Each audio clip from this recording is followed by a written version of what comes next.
안녕하세요. 세종 FM 정보센터 989 김영묵입니다. 10월 16일 오늘의 마을 뉴스 브리핑입니다. 첫 소식입니다. 세종특별자치시의회 김영현 의원은 11일 제93회 임시회 1차 본회의 5분 발언을 통해 세종시립 어린이 도서관 건립 재추진을 강력히 촉구했습니다. 김 의원은 세종시 아이들이 꿈을 키울 수 있는 소중한 공간인 어린이 도서관의 필요성을 강조하며 시의 갑작스러운 사업 중단 결정에 대한 실망과 개탄을 표명했습니다.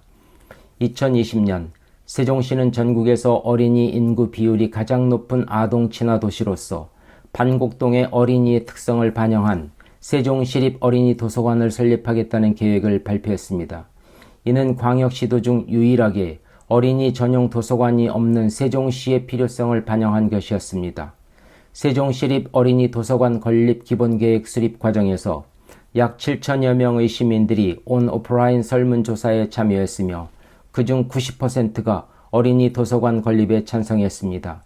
이에 따라 2021년 세종시는 국비 19억 8,300만 원을 확보하고 설계 공모와 용역, 도시관리계획 변경을 완료했으나 시 재정 악화를 이유로 사업이 중단되었습니다.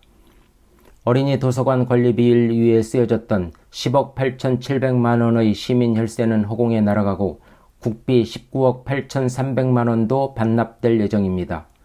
2040년 세종도시기본계획에 반영된 이 사업의 중단은 세종시가 아동 친화 정책을 포기한 것으로 해석될 수 있습니다. 2020년 연구 용역 결과에 따르면 어린이 도서관이 운영될 경우 약 538억 원의 생산 유발 효과와 약 194억 원의 부가가치 유발 효과가 있을 것으로 분석되었습니다. 김 의원은 이러한 가치 유발 효과를 상실하게 되는 점을 지적하며 세종시의 미래를 위한 필수적인 투자로서 어린이 도서관 건립을 재추진할 것을 요청했습니다. 마쳤습니다. 다음 소식입니다.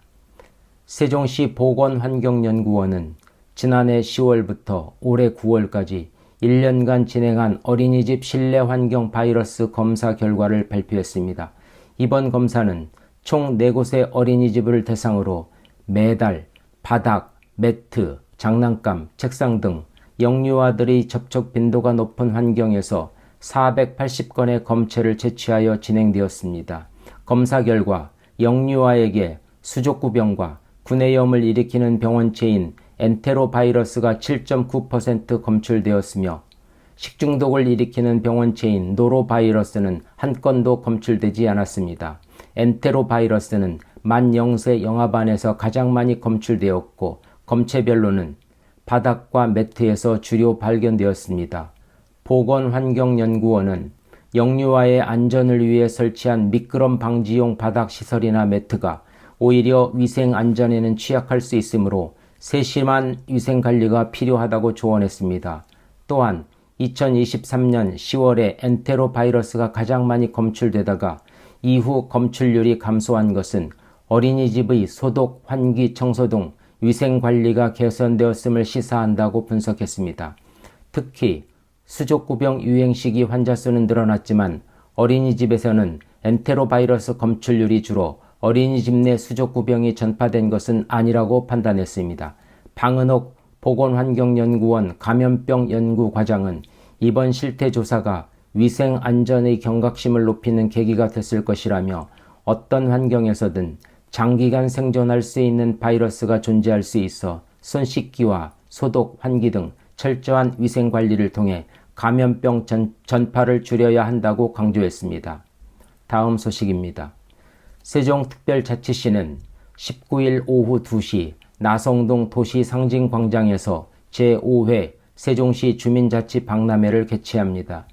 이번 박람회는 24개 읍면동 주민자치회의 올 한 해 활동 성과를 시민들과 함께 나누고 주민자치에 대한 관심과 참여를 높이기 위해 마련되었습니다.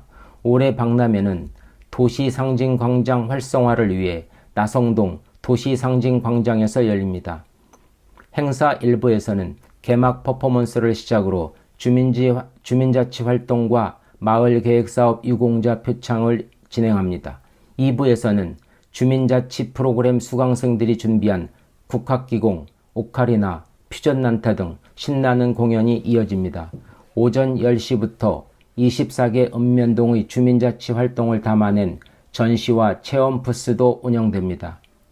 먹거리 체험으로는 연동면의 쌀로 인절미 만들기, 소정면의 청국장 만들기, 보람동의 오카리나 모양 빵 만들기 등이 준비되어 있습니다.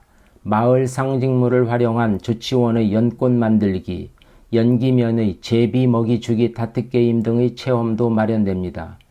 또한 부강면의 플라워 디퓨저 만들기, 어진동의 홈 가드닝 리스 제작 등 24개 읍면동 주민자치회의 체험 부스가 운영됩니다.